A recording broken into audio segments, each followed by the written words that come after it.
우리 한번 따라 하시죠. 하나님을 본받는 사람 되자. 오늘은 좀 용서해 주세요. 1교구 목소리만 엄청 크게 들려가지고 감사합니다. 네. 사람들이 많이 하는 착각은 그 포장과 실체를 혼동하는 것입니다. 그러니까 외형적인 모습이 그럴싸하면 내용이 충실한 것처럼 보이는데 사실은 그렇지가 않죠. 이렇게 양복을 입었다고 해서 다 신사가 되는 건 아니지 않습니까? 네. 또 국가대표 축구 유니폼을 입는다고 우리가 다 손흥민이 되는 건 아니죠. 그러니까 대표팀 유니폼은 대표팀이 될 만한 실력을 갖추어야 빛을 발하는 것입니다.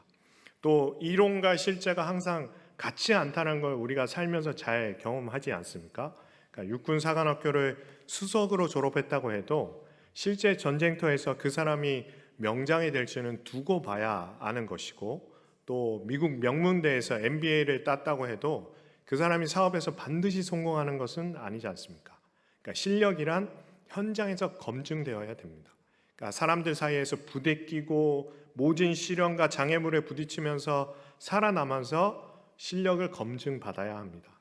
그러니까 모든 분야가 그렇듯이 우리가 있는 이 영적인 세계도 마찬가지입니다. 단순히 교회 다닌다고 진짜 크리스천이 되는 건 아니라는 거죠. 중요한 것은 실제 삶의 현장에서 영적 실력을 보여야 됩니다. 제 아무리 소림사의 고수라고 해도 자기가 자랑하고 그렇게 자기가 소림사 교수라고 자랑하고 길을 가다가 동네 깡패에게 두들겨 맞으면 그건 아무런 의미가 없는 거지 않습니까? 그러니까 영적인 실력이란 현장에서의 능력이라는 것입니다. 그러니까 실제 삶에서 내가 과연 순간순간 거룩한 결정을 할 수 있는가? 우리가 말과 행동에서 예수님의 향기를 풍겨낼 수 있는가? 그러니까 세상의 무거운 비난과 답답하고 지루한 세월 속에서 인내하며 하나님의 길을 걸어갈 수가 있는가? 이것이 바로 우리의 진정한 영적인 실력으로 평가하는 리트머스 시험지 같은 거라고 하겠습니다. 그러니까 오늘 우리가 읽은 본문에서도 사도 바울은 영적 실력을 갖추기 위해서 무엇을 해야 하는지를 보여주고 있습니다. 그러니까 영적 실력의 기준이 있는데 그 기준이 어느 정도냐면 1절에부터 우리가 막 부담이 팍 생기지 않습니까? 우리가 누구를 본받으라고요? 하나님을 본받는 자가 되라. 엄청 저만 부담스러우십니까? 엄청 부담스럽지 않습니까? 음악 막 시작한 애한테, 자녀한테, 손주한테 너 모차르트처럼 해라. 그러면 얼마나 부담스럽겠어요. 우리 보고 아브라함을 본받는 자가 되라 그래도 부담스러운데 그게 그렇게 노할 일은 아니었던 것 같은데, 자, 하나님을 본받는 자가 되라 그랬습니다. 그런데 하나님이 그걸 원하시는 거예요. 하나님이 기준이시라는 겁니다. 그러니까 옆에 있는 김 집사보다 더 신앙이 좋아라 그러면 우리가 쉽잖아요. 근데 하나님을 본받는 자가 되라. 그러니까 이거는 뭐 평생 가도 안 될 일이죠. 그럼 우리가 어떻게 하나님의 수준으로 올라갈 수가 있을까?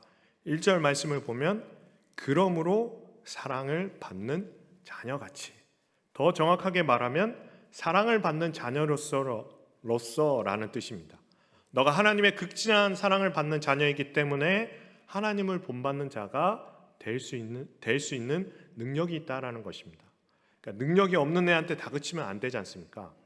천재는 1%의 영감과 99%의 노력으로 되는 건데, 이걸 현실적으로 말하면 1%의 영감이 없는 애는 99%의 노력으로도 안 된다는 거죠. 하나님께서 보실 때 보통 사람은 하나님을 본받는 자가 되라 그러지 않으십니다. 그러나 하나님의 아들의 보혈의 피로써 거듭난 하나님의 자녀는 된다라는 거죠. 저와 여러분은 다르지 않습니까? 우리는 십자가에서 옛사람이 죽고 성령의 사람으로 거듭났기 때문에 우리 안에 하나님의 DNA가, 하나님의 씨앗이 있습니다. 성령께서 살아계셔요. 하나님께서 이는 내 사랑하는 자요 내 기뻐하는 자라고 예수님을 보고 하셨던 그 마음으로 우리를 보고 기뻐하십니다. 여러분은 잘났던 못났던 간에 사랑의 눈으로 하나님께서 자신을 바라보고 있다는 사실을 확실하게 가슴에 인지하시기를 바랍니다. 그러면 세상이 여러분을 힘들게 할 때마다 그걸 이겨낼 수 있는 능력이 생길 것입니다. 사나운 세상은 어릴 때부터 우리 기를 팍팍 죽이죠. 그러니까 학교 성적을 가지고 기를 죽여서 기를 쓰고 공부를 해서 명문대학에 들어갔더니 어때요? 나보다 공부 잘하는 애들도 세상에 수없이 많아요. 죽어라고 돈을 벌었더니 나보다 돈 잘 버는 사람이 또 너무나 많아요. 거기다가 외모까지 잘난 사람이 많아요. 세상은 끊임없이 모든 기준으로 기죽이고 비교하고 힘들게 합니다. 세상 사람들은 항상 사나운 말로 우리를 공격하죠. 올라가면 올라갈수록 왜 이렇게 적들이 많은지, 왜 이렇게 내가 욕을 많이 먹어야 되는지. 여러분, 성공한다는 것은 어쩌면 노출되는 것이고, 또 여러분이 성공할 때 박수 쳐주는 사람보다 욕하는 사람이 훨씬 더 많지 않습니까? 그것을 인정해야 돼요. 부모가 된다는 것은 자식한테 욕먹을 각오를 한다는 것이고요. 선생이 된다는 것은 제자들한테 욕먹을 각오를 하는 것입니다. 사장이 된다는 것은 뒤에서 직원들한테 욕먹을 각오를 한다는 것이죠. 세상이 여러분들을 힘들게 할 때마다, 못되게 대할 때마다, 악하게 대할 때, 그러므로 하나님의 사랑을 오히려 더 깊이 묵상하게 되기를 간절히 바랍니다. 내 안에 살아계신 예수님의 사랑을 깊이 묵상하면 세상이 준 상처와 독이 씻겨나갑니다. 그리고 내 안에 가득 찬 예수님을 영접했을 때 들어온 그 하나님의 사랑이 우리로 하여금 하나님을 본받을 수 있는 능력을 솟아나게 합니다. 그 능력으로 인해서 우리가 변하는 것이죠. 생각이 달라지고 언어가 달라지고 행동이 달라집니다. 하나님 중심으로 달라지는 거죠. 그러니까 조금씩. 그래서 하나님을 본받으려는 거룩한 열정이 있는 사람은 인생이 달라지는 것입니다. 자, 그러면 하나님을 본받기 위해서 어떻게 해야 될까? 틈만 나면 하나님을 보시고 하나님의 그 음성을 들으십시오. 그것이 말씀 생활, 기도 생활입니다. 그러니까 뭐든지 기초를 제대로 잡아야 돼요. 그러니까 기초를 배울 때 돈 아낀다고 개헤엄 배우듯이 배우면 안 됩니다. 전문가한테 제대로 배워야 되죠. 제가 태어나서 처음 스키장을 갔을 때 이렇게 보니까 안 배워도 탈 수 있을 것 같았어요. 그때 제 20대의 운동신경으로는 대충 삼각형을 이렇게 만들어가지고 으악 그러면서 내려왔다가 20년이 지난 지금도 으악 그러면서 내려가고 있습니다. 그때 유치하게 걸음마 배우면서 코치한테 배우던 사람들을 저는 욕했거든요. 저런 운동신경이란 거 없는 놈들이라면서 욕했는데, 그렇게 욕했던 애들은 지금 어떻게 됐을까요? 상급자 코스에서 폼 잡으면서 이렇게 싱싱 내려오는데 저는 여전히 으악 그러면서 지금도 이러고 있다는 거죠. 여러분, 기초를 잘 배워야 됩니다. 기초일 때 철저하게 하나님을 바라봐야 합니다. 사람을 바라보지 말고 계속 하나님을 바라보면서 그러다가 어느 순간에 이 영적인 실력이라는 것이 가랑비에 바지 가랑이 젖듯이 스며드는 겁니다. 그러니까 믿음은 행동하는 거라고 했지 않습니까? 근데 본 게 없으면 행동할 수가 없죠. 이상한 걸 보면 그걸 그대로 본대로 행동하게 돼 있습니다. 보고 또 보고 하다 보면 본대로 어느 순간 내가 따라하고 있습니다. 듣고 또 듣다 보면 내가 들은 것이 순간적으로 흘러나오게 돼 있습니다. 그렇게 믿음이란 예수님을 깊이 바라보고 계속 따라가는 것입니다. 제가 전도사 시절에 일합니다. 그때 VOD 서비스가 상용화되면서 본격적으로 가정마다 시작되는 시기였는데 얼리 어댑터 장로님 한 분이 계셨어요. 이분이 주말에는 피곤하니까 소파에 편안하게 누우셔갖고 오래전에 유명했던 사극 드라마 그 VOD를 보기 시작했는데 이게 너무 재밌었던 거예요. 그래서 항상 제일 재밌을 때 딱 끝나니까 그게 제일 재밌지 않습니까? 하나만 더 보자 그렇게 하시다가 이분이 새벽 2시에 주무셨는데 큐티를 계속 하신 거죠. 근데 그 다음날 주일 예배 기도를 맡으셨던 거예요. 장로님이 저도 모르게 흥분하시다가 주여 성은이 만극하나이다가 튀어나온 겁니다. 그 후에 그 장로님 어떻게 되신지에 대해서는 상상에 맡깁니다. 근데 왜 그러셨을까요? 성은이 만극하도록 보신 거죠. 그러다 보니까 어느 순간에 그게 입력이 되신 겁니다. 그래서 여러분이 물리적으로 하나님의 말씀을 듣는 시간을 많이 확보하셔야 돼요. 그리고 많이 보셔야 됩니다. 계속 말씀을 보고 듣는 시간이 계속 많아야 성응이 만극한 상황이 벌어지지가 않습니다. 주님은 말씀과 기도를 통해서 내게로 오시기 때문에, 그리고 말씀과 기도를 통해서 나를 다시 채워주시기 때문에 계속 주님의 말을 따라야 하고 계속 주님의 생각을 따라야 하고 행동을 따라하다 보면 주님의 음성 듣기가 굉장히 쉬워집니다. 주님의 음성을 듣기가 어려운 것은 내가 지방 방송을 너무 많이 켜놨기 때문에 주님의 음성 전파가 안 잡혀서 그렇습니다. 마음을 활짝 열고 삶의 우선순위를 내어드리면 여러분은 주님을 본받는 자가 될 수 있으라고 믿습니다. 어느 순간에 내가 영적인 결정을 하고 있다니까요. 어느 순간에 내가 사람의 간사한 소리에 흔들리지가 않고 어느 순간에 내가 긍정적이고 미래지향적이고 사람을 포용하는 그런 결정을 하고 있다는 것입니다. 여러분이 아이들이 좋아하는 연예인한테 캬 하는 그런 열정보다 더한 열정으로 하나님을 갈망하시기를 바랍니다. 그렇게 그리스도를 본받는 자가 되시기를 바랍니다. 둘째는 하나님을 본받는 삶을 살 때 하나님의 사랑을 실천하는 겁니다. 오늘 본문 2절을 한번 함께 보시겠는데요. 우리 함께 읽을까요? 함께 읽겠습니다.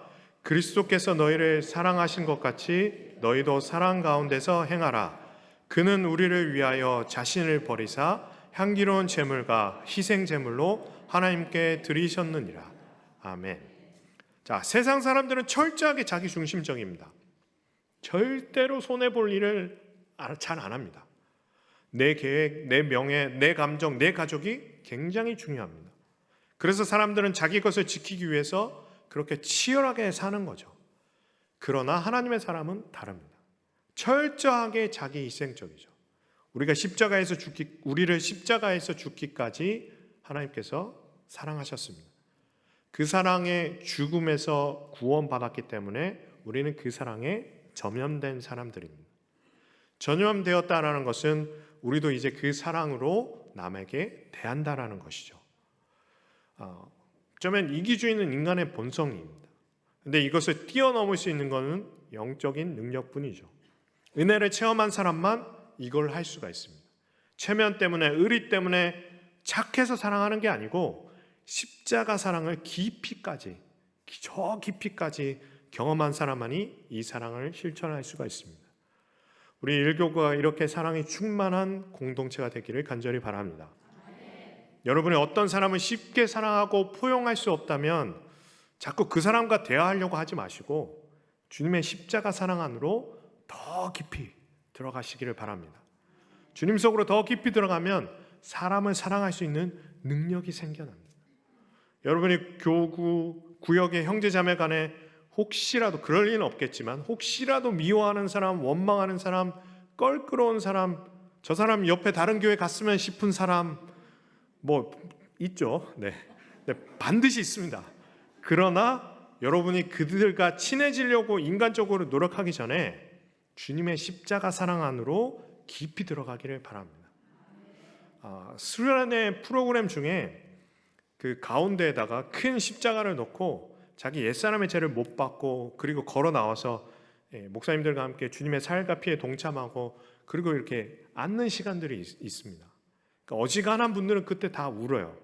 사람이라면, 인간이라면 다 웁니다. 근데 그게 무엇을 상징하겠습니까?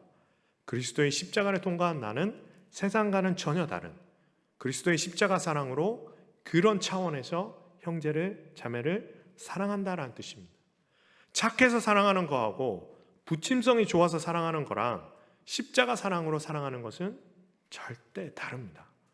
우리 일교구가 십자가 사랑으로 형제자매를 진득하게 사랑하는 그런 교회 공동체 되기를 간절히 바랍니다. 그리고 자꾸 그런 버릇을 하셔야 돼요. 그 사랑을 실천하면 할수록 여러분은 하나님과 비슷한 사람, 하나님을 본받는 사람이 되어 가시는 겁니다. 그래서 두 번째 하나님을 본받는 삶에서의 포인트는 거룩한 언어 생활입니다. 그러니까 말은 우리 영혼의 상태를 상징합니다. 그러므로 말을 바꾸고 싶으면 저 소통 세미나를 가는 게 아니라 내 영혼을 바꿔야 돼요. 영혼이 깨끗해지면 말이 깨끗해집니다. 하나님은 말씀으로 세상을 창조하셨고 말씀으로 세상을 운영하십니다. 하나님의 말씀에 능력이 있기 때문에 하나님의 자녀의 말에도 능력이 있습니다. 하나님의 말을 하면, 하늘의 언어를 말하면 여러분의 입술을 통해서 성령이 역사하십니다. 반대로 여러분이 세상의 언어를 따라하면, 그걸 뱉으면 여러분의 입술에 어둠이 역사합니다. 하나님의 사람한테도 어둠이 사용할 수 있기 때문에 여러분의 언어를 조심하셔야 되는 거예요. 자, 그런데 오늘 본문은 옛사람의 언어를 버리라고 합니다. 본문 3절 보겠습니다. 버려야 되는 언어가 나오죠. 3절 함께 읽겠습니다.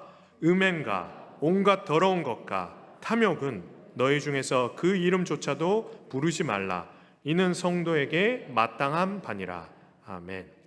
자, 여기서 음행과 더러운 것과 탐욕은 한마디로 말해서 세상의 언어, 어둠의 언어, 음란 언어를 뭐라고요? 어떻게 하라고요? 버리라는 것입니다. 이 에베소서가 기록되던 당시 바울이 살던 에베소서는 천하의 항구였고요. 또 주요 도로 중에서 위치해서 상업적으로 굉장히 발전한 곳입니다. 거기다가 고대 7대 불가사의 중에 하나라는 풍요의 여신 아데미스의 대신전이 있던 도시입니다. 그러니까 아데미스라는 게 어떤 거냐면 기괴한 머리와 많은 가슴을 갖고 있는 육체의 간능적인 쾌락을 상징하는 여신입니다. 그래서 아데미스를 예배하거나 순례로 온 사람들은 그 신전 주위에서 질비하게 늘어서 있는 유흥가를 즐겼고요. 또 이들을 상대하는 관광업과 또 음란한 장난감을 만들어 파는 그 은세공업이 사시사철 호황을 누렸던 그런 도시입니다. 이런 곳에 살았기 때문에 에베소 교인들은 예수님을 믿고 거듭났다고 하지만 엄청난 물질주의와 음란 문화에 그대로 노출되어 있었던 겁니다. 그러니까 당장 교회 밖으로 나가면 그런 곳들이었다는 거죠. 사실 우리가 사는 서울도 그렇지 않습니까? 우리 주변만 해도 애들이 학교에서 나오면 바로 술집이 있고 그 옆에 교회가 있습니다. 이게 다 섞여 있죠. TV 드라마는 불륜을 소재로 한 것이 굉장히 많고 이제는 뭐 동성애 주제로도 많이 나오지 않습니까? 그리고 한국에서 만들어 퍼뜨리는 음란 동영상, 야동은 일본보다 더 많다라고 합니다. 굉장히 음란한 도시가 됐습니다. 그런 세상에 살다 보니까 하나님의 사람들도 거기에 조금씩 물들어 있습니다. 어떤 교회는 교회 모임에서도 농담 삼아서 음란한 얘기들이 오고 간다는 경우들이 있다는데 여러분 농담으로 하다가 따라하게 됩니다. 저 어렸을 때 옆집 애가 사팔뜨기에 흉내 내면 놀다가 자기도 사팔뜨기가 된 애가 있었거든요. 여러분 하나님이 그래서 하지 말라고 하시는 거예요. 장난으로 하다가 따라하게 돼 있다니까요. 장난으로라도 하나님의 사람이 입술을 잘못 사용하면 거기에 어둠이 거기에 역사하는 겁니다. 음란한 말이 여러분의 입술에서 떠나게 되기를 간절히 바랍니다. 우리가 끊어내야 될 옛사람의 습관이 또 하나 있습니다. 본문 4절을 한번 보십시오. 4절 함께 읽겠습니다. 누추함과 어리석은 말이나 희롱의 말이 마땅치 아니하니 오히려 감사하는 말을 하라. 아멘. 여기서 어리석은 말이나 희롱의 말은 욕설이나 남을 아무 생각 없이 놀리고 깎아내리는 그런 저질스러운 조크 같은 표현들을 가리킵니다. 그러니까 한 번은 제가 영화를 보다가 욕설이 너무 많아서 중간에 꺼버린 적이 있습니다. 그러니까 초등학교 앞을 지나가 어떤 초등학교라고는 얘기하지 않겠습니다. 초등학교 옆을 지나다가 제가 봤을 때는 한 1학년, 2학년짜리 여자애였던 것 같은데 너무 이쁘고 귀엽게 생긴 애였어요. 근데 뱉는 말이 조폭들이나 하는 상용을 하는 겁니다. 너무나 귀엽고 예쁜 애들 입에서 그런 말들이 나오는데 제가 굉장히 당황했습니다. 근데 이걸 누가 가르쳤을까요? 어떻게 우리 언어가 어떻게 애들까지 점염되고 거칠어져 버렸을까요? 그러다 보니까 교회에 들어와서도 언어들이 거칠어요.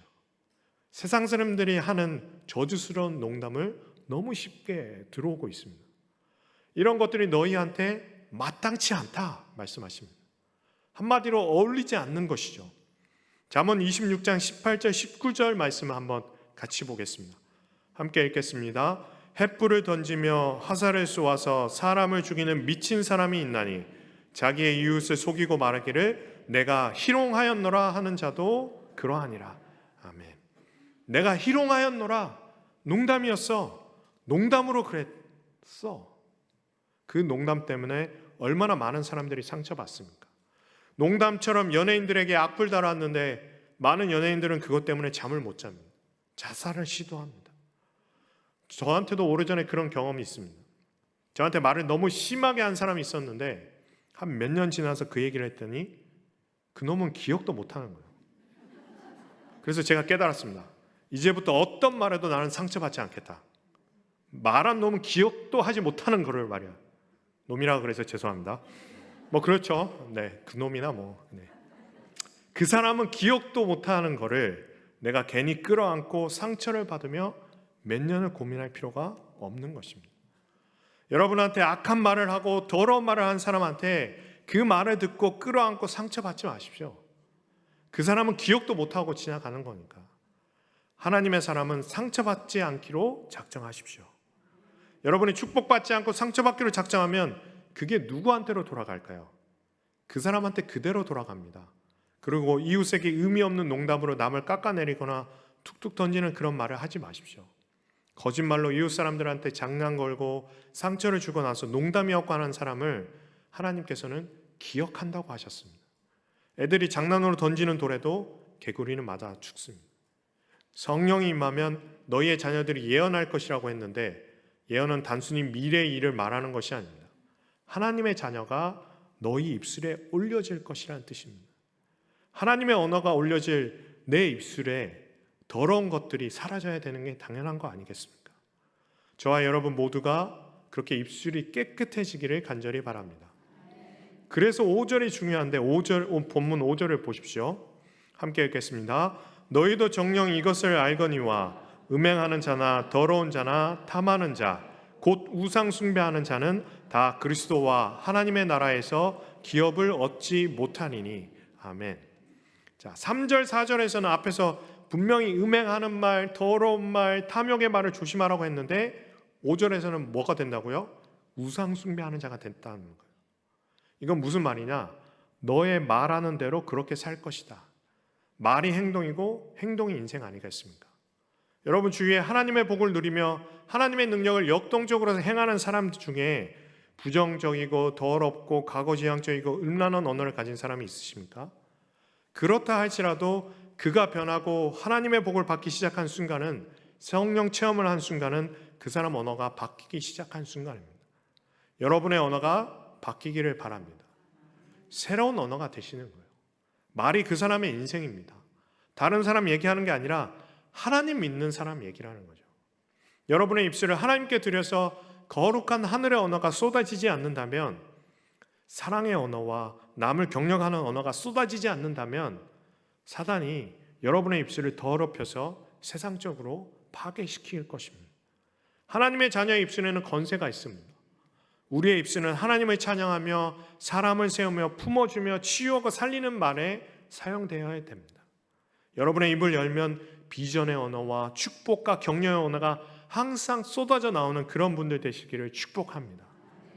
가슴에서 욱 하고 쏟아져 나와서 한마디 퍼부어주고 싶으시면 입을 딱 막으세요. 그리고 얘기하십니다. 속으로 주여 내 입술에 파수꾼을 세우소서. 성령께서 내 입술을 걸러주세요. 그래서 하나님의 언어가 나갈 수 있도록. 우리에게 합당한 말은 무엇이겠습니까? 4절에 보니까 오히려 감사하는 말을 하라 하지 않습니까? 사실 이 말이 굉장히 재밌습니다.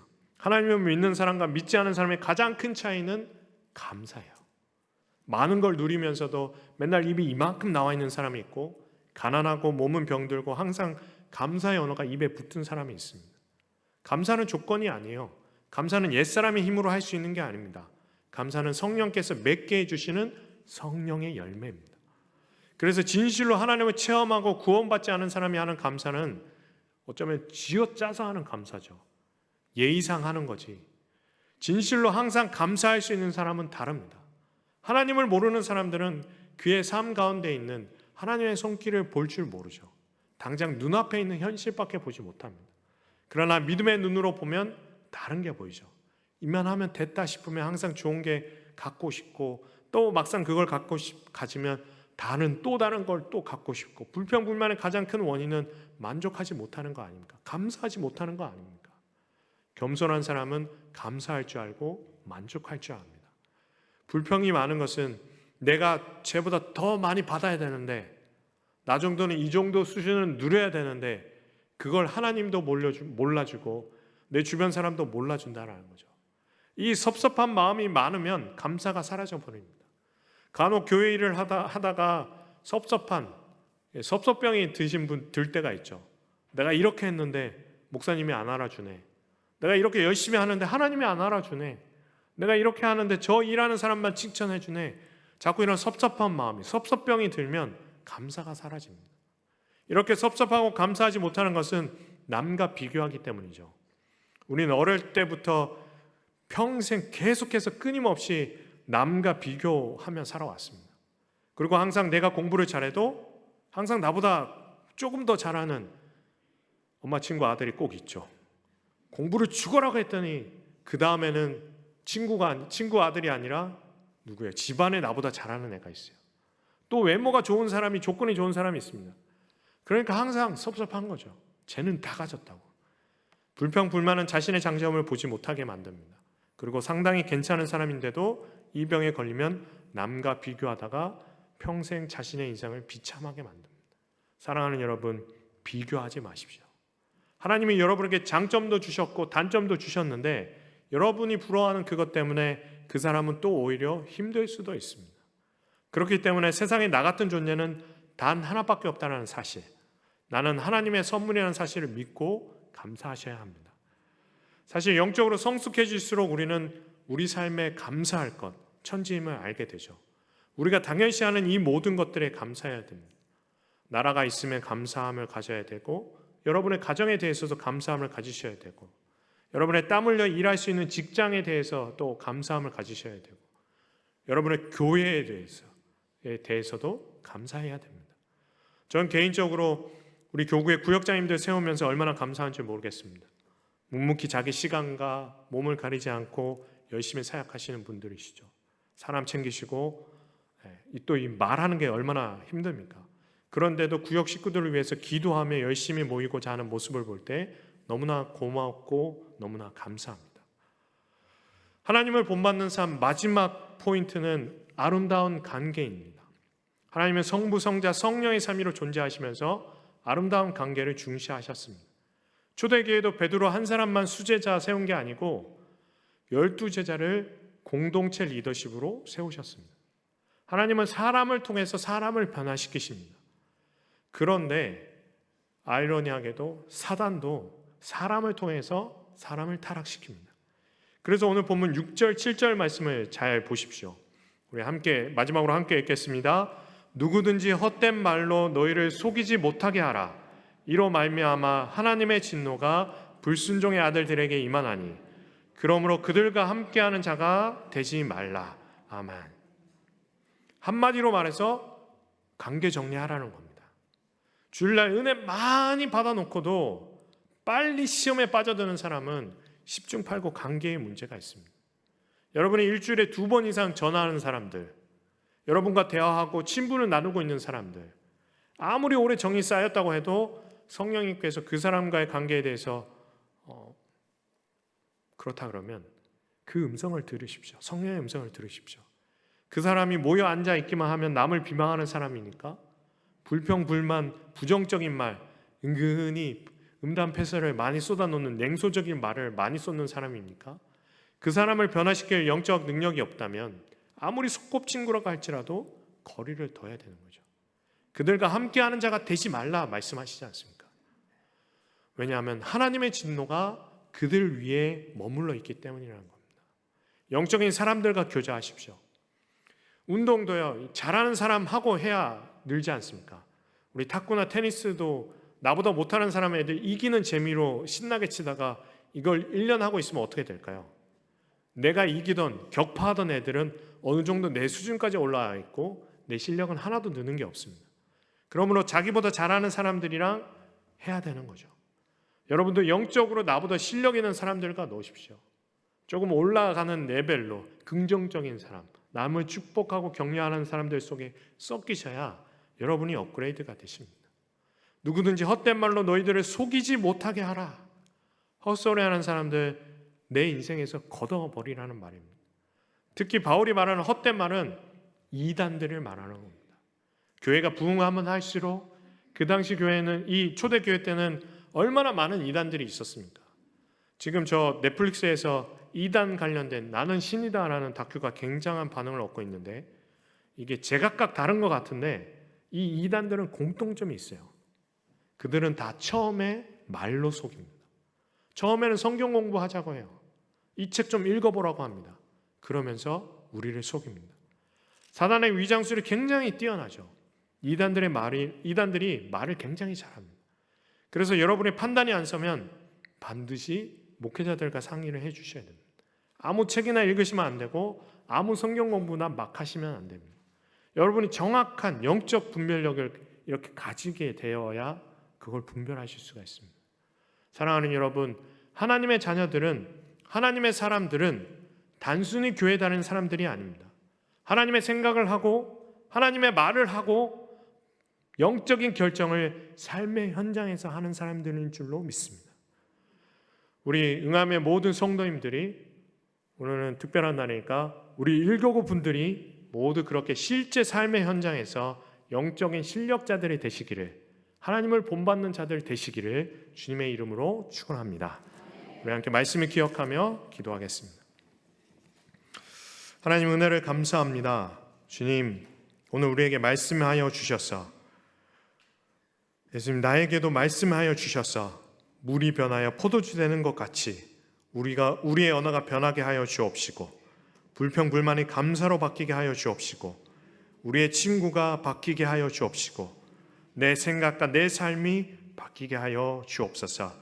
하나님을 본받는 자 되기를 간절히 소망하오니 그래 하나님을 본받는 자로 살아가는 우리가 되게 하여 주옵소서. 우리 주 예수 그리스도의 이름으로 기도합니다. 아멘.